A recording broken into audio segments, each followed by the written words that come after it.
Monarch caterpillars. So cute.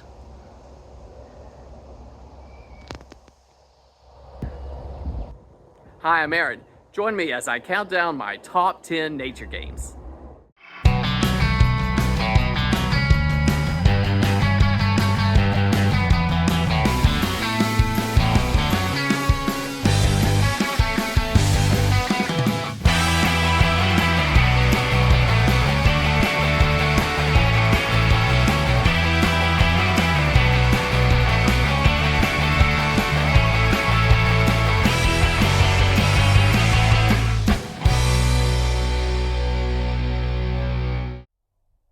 Hello. First, let me talk about this month. It's the start of spring. So for April 2026, we are making this Nature Month. You know, board games and card games have progressed well beyond just your playing cards, your Dungeons and Dragons, and chess. A lot of people may not realize there are a lot of games centered around nature, animals, plants, the environment, weather. And it's one of our favorite themes for board games. And so, we're going to make this entire month centered around nature. So, expect some gameplays of some nature games. And for this video, I'm counting down my top 10 nature games. And we may do this again in the future. I don't know if I can count down 10 for other themes, but for nature, this was easy. All that being said, let's get started.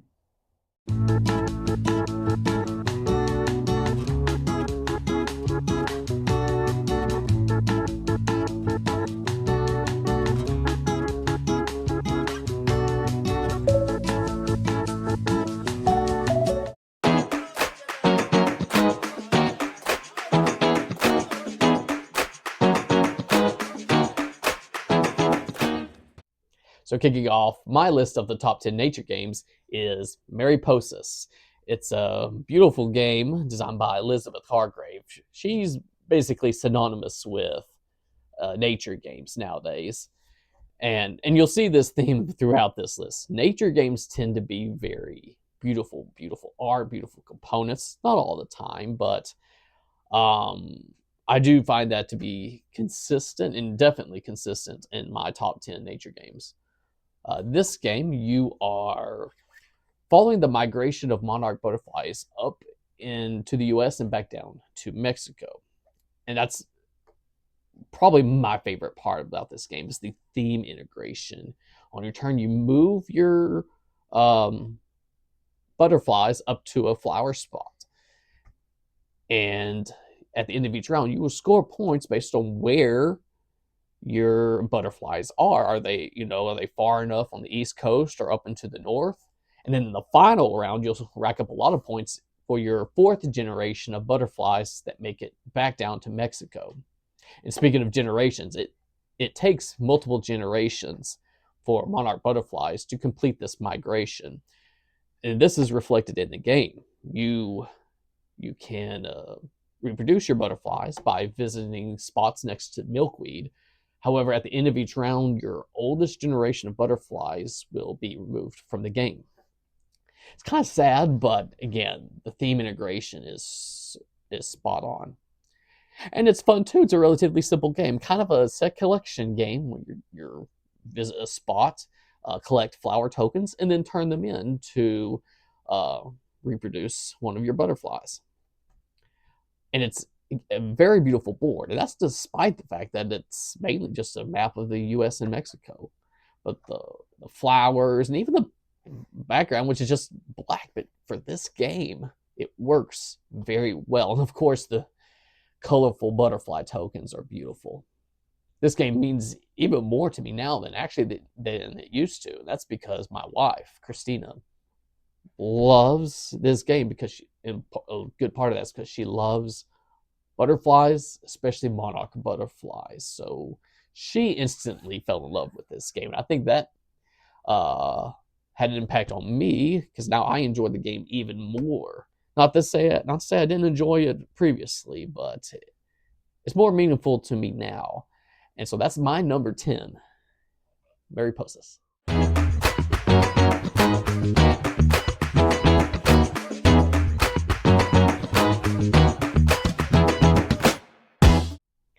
number 9, I have the pepper farming game, Scoville, designed by Ed Marriott. And in this game, you are planting and crossbreeding peppers. And I just really like this game. This is the second edition of this game. The first time I played this game was at Dice Tower East about 3 years ago, I want to say that. Now, back then, this game was grossly out of print. Thankfully, they still had a first edition copy.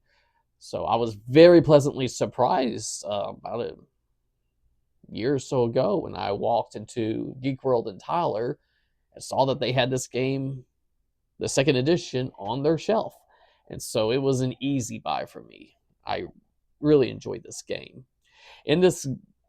The theme comes through in this game because, well, one of my favorite aspects is the planting and crossbreeding, breeding of peppers. So every round, everyone must plant one pepper. So you have, it's kind of that interesting decision of, okay, which of my peppers am I going to plant? Because everyone plants their peppers in the same field. So it's not like you get to keep that pepper. And so you have to be wise about which pepper do you give up. But also the harvesting and crossbreeding part is also really neat because you move your little farmer token between the peppers. And based on what the colors of the peppers on both sides of the farmer are, you will crossbreed them. You'll have a chart and you'll look at that chart and see what pepper do you get in exchange or in the process of crossbreeding them. And I think that's really cool. Maybe, though, my favorite aspect of this game is how you determine the turn order, because at the beginning of each round, there is kind of a blind auction. Everyone decides how much money they're going to spend, and then you reveal it at the same time. The highest bid gets to pick their spot in the turn order first. Now, there are certain benefits to either going first or in the middle or last. So I like that balance of, okay, where do I want to be in the turn order? How much money am I willing to spend to nab those spots? It's a relatively simple game, like Mariposas. It's a set collection game. You're collecting sets of peppers and then turning them in to get either more items or points. And so it's a race between the players to grab those tiles or cards first before the other players. And I really like that. It's a lot of fun. So this second edition does come with expansion. I have not played it yet, so I don't have an opinion yet, but I am looking forward to playing it. So that's my number 9, Scoville.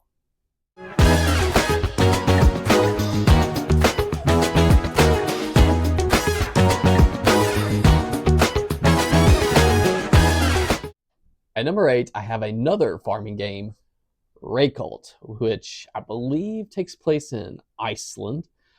This is a game designed by Uwe Rosenberg, who is known for his farming games. And just a little spoiler alert for those who are familiar with him. No, I do not have Agricola on my list. Yes, I know I'm way behind. I do have the Essential Edition now, but I've only played the solo mode once, so it didn't qualify for my list. But I am looking forward to getting it to the table. Now about Reykholt, first of all, look at that artwork. I love the look of the greenhouse with all the plants, almost like it's overrun with plants, but it's so beautiful. And in this game, well, first, it has one of my favorite mechanisms, and that is worker placement. So all the actions that you could possibly pick from are displayed on the board. And each player places one of their tokens each round on one of the action spots, such as gain 2 tomatoes or 2 lettuce. Now, once you place your token there, no one else that round, including yourself, can claim that spot. So it's kind of a nice little suspenseful game where you got to hurrying to get to the spots you want, while when you're waiting for your next turn, you're just hoping that the other players don't take the spots that you want. And one of those options is, well, building greenhouses. You can put plant some vegetables in your greenhouses, and at the end of each round, you can harvest one vegetable from each of your greenhouses. And there are other actions that let you harvest them as well. And like the previous two games, Raycult is basically a set collection. You're trying to collect these sets of vegetables. And then at the end of each round, you're going to turn them in to move as far as you can up this track. And it starts off very simple. First spot, turn in one tomato, turn in one lettuce, turn in one mushroom, on, and then it starts over again, but now it's two. Turn in two tomatoes, two lettuce. And the object of the game is, by the end of, I believe it's the 7th round, you want to be further along the track than all the other players. This is a really enjoyable game. It's not one of this designer's most well received games, which I think is unfortunate. It's a good game. I want to say most, if not every person I've introduced this game to has enjoyed it. And so for any of you gamers out there that have heard about this game and kind of passed it by, give it a shot. I think you'll be surprised by it. And again, very beautiful. The nature theme comes out well. So that's my number 8, Raycult.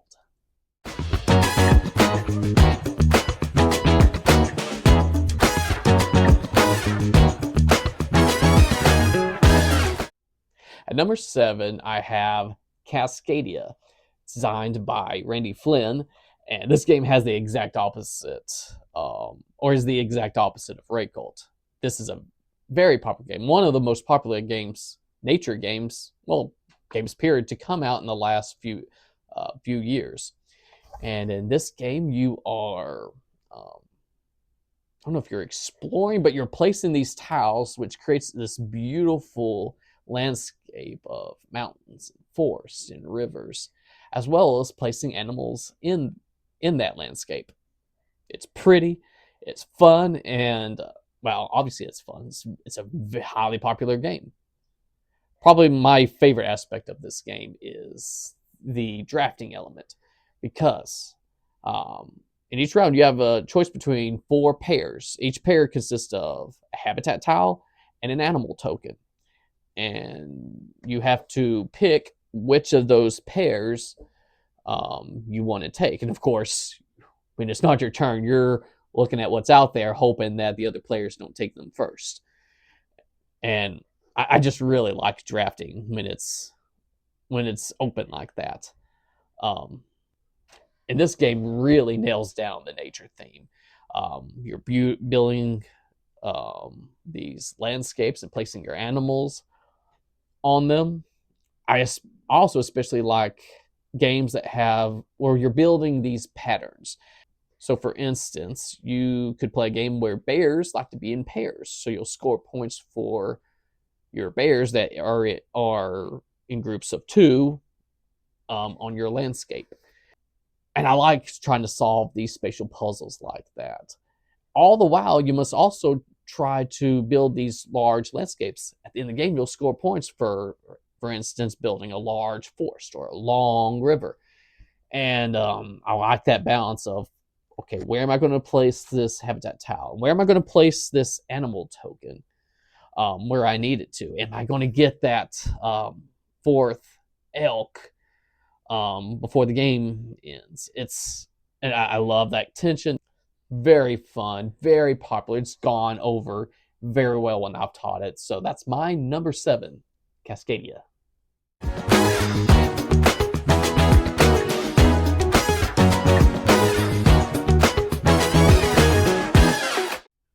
Number 6, I have Habitats, designed by, I hope I pronounced this correctly, Corne van Moorsel. And this game was not on my radar. I mean, I had heard about it. I knew a lot of people liked it. I guess I looked at the cover and didn't think too much of it, but my wife picked it up at the convention we went to last year. That was the BGG Spring Convention in DFW, and I tell you, it was. I really enjoyed it. I only played it twice, but I've really enjoyed both times of it. I guess I shouldn't be surprised because it has this. It's basically a spatial puzzle, and I like those type of games because in this game you are placing these tiles, and some of them have like animal tokens on them, and those animals they want to be next to certain habitats, and so you have to connect, either touch and these habitat tiles. They might be green for forest, blue for water, so on and so forth, and you want to have them touching that animal.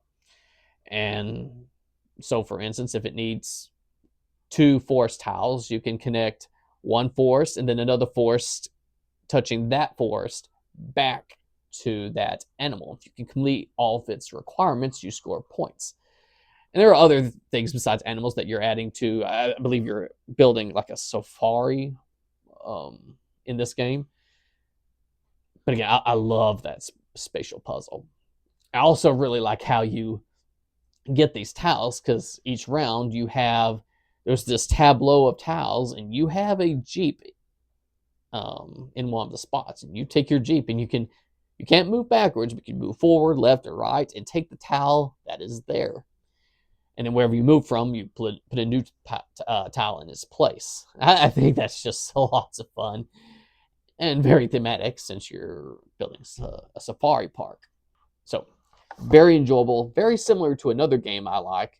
That's also a spatial puzzle called Framework, but this has the added animal theme to it, and a different way of scoring. But really like this game. Highly recommend Habitats.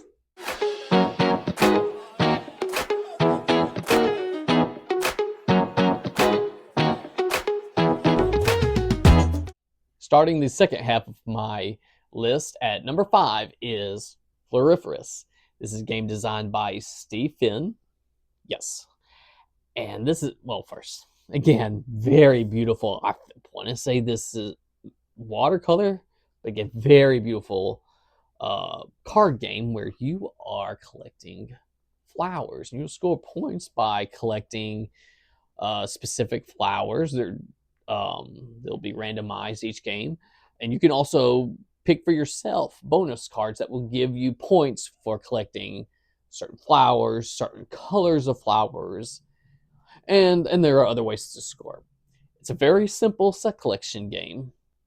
Probably my favorite aspect of the game, besides the artwork, is the drafting of the cards. Because what happens, a tableau of cards is set out, and you move one column at a time. And each player moves to the next column and picks a card for themselves. And then you keep moving until you get to the end of the column. You do this 3 times, and the game is over. However, the card you select also determines the turn order. It's very similar to another game called King Domino. And in general, the better cards are toward the bottom of the list. If you pick a card toward the bottom, you'll go later in turn order. So you have to balance this, getting the cards that you want, but also placing yourself in good position to grab a good card in the next column. I like that tension, but it's not too tense of game. It's very relaxing. Probably the simplest game I have. A lot of fun. This is Floriferous.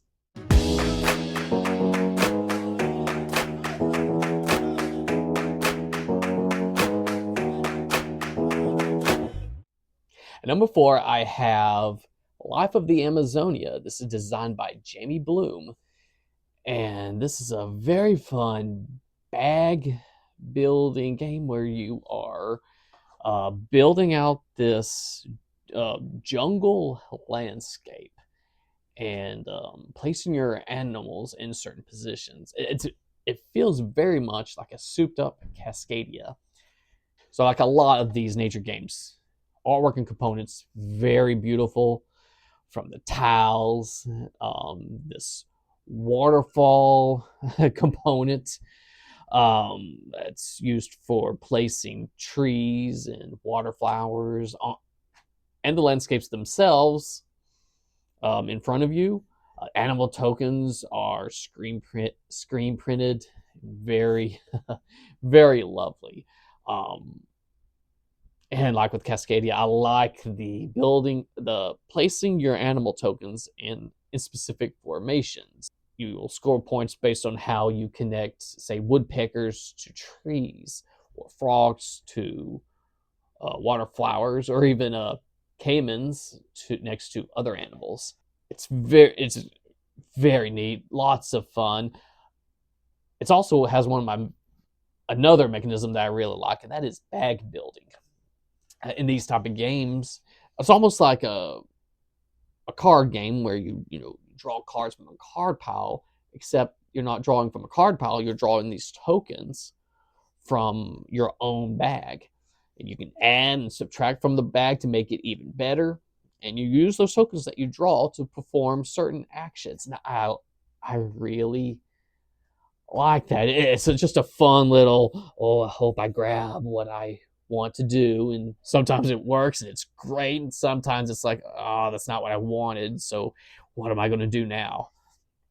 There's also this fun racing element to the game, because these animal tokens, there's only so many of them in the game. So if you are building your strategy around getting certain types of animals, you kind of have to hurry and get them before the other players take them. Love it. It's the newest addition to my list. First time I made this top 10 list in preparation for this month. I didn't have it on the list. I had only played it once at a convention last year with Christina, but we both really enjoyed it, and I wanted to play it again because I was pretty confident it would make this list. I just wanted to get another play of this game, and so we did. We both really enjoyed it, and so this is my number 4, Life of the Amazonia.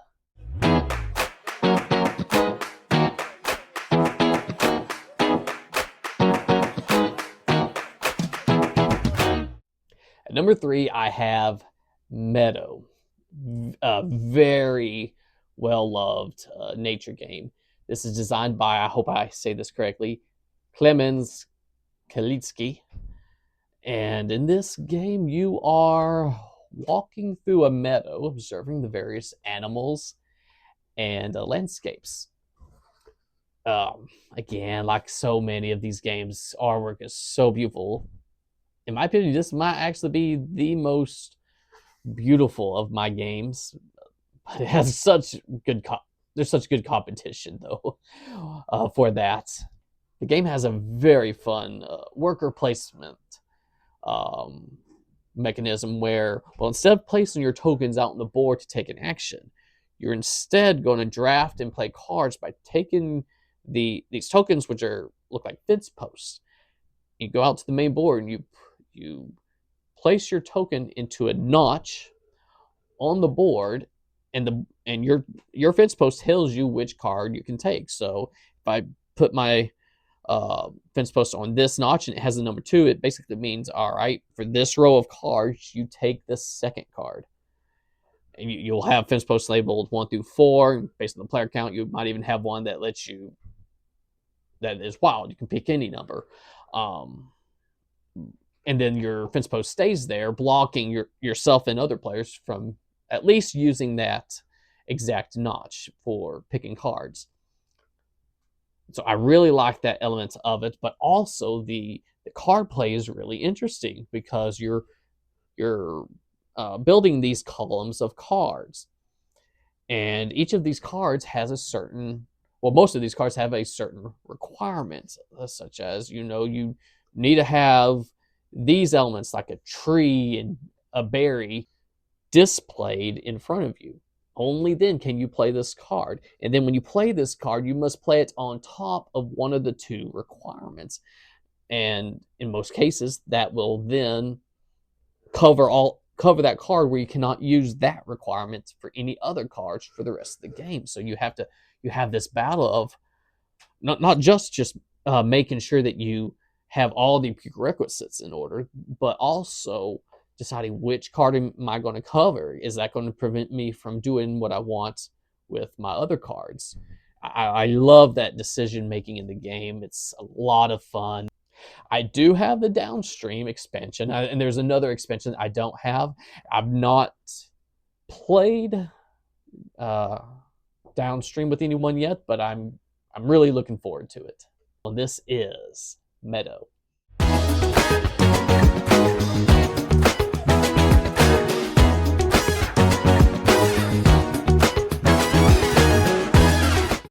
At number 2 is the game about hiking in the parks called, well, Parks. This game is designed by Henry Audubon, and this game just oozes with nature. It's kind of abstracted out, but the idea is you are visiting these national parks. So which parks are you visiting? Well, you're going to collect these various tokens like forest tokens and water tokens and mountain tokens, and these will match certain national parks. They're displayed in front of you. You want to rush and visit those parks ahead of the other players because those parks will give you points. It's first come, first serve. And the way you gather those tokens is a lot of fun. It has this environment from like the forest, the mountains are displayed on a hiking trail.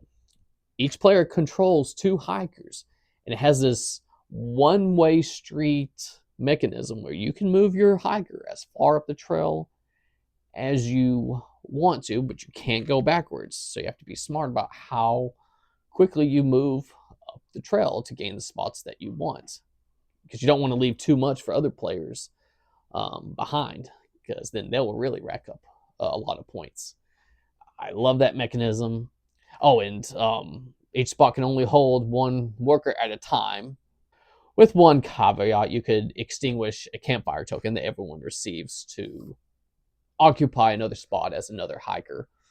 But otherwise, each space can only hold 1 hiker.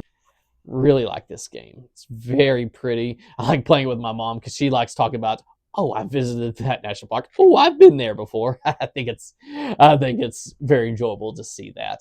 You can even take pictures, because of course if you're visiting a national park, you're going to take pictures.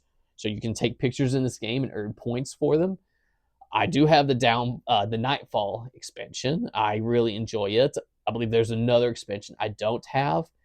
Now, this is the first edition of this game. I don't have the second edition.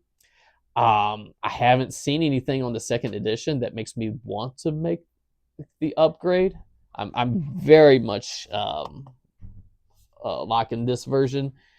Now, I do understand there's a European version of this game coming out sometime in the future, so I'm looking forward to hearing more about that. But this is my number 2, Parks.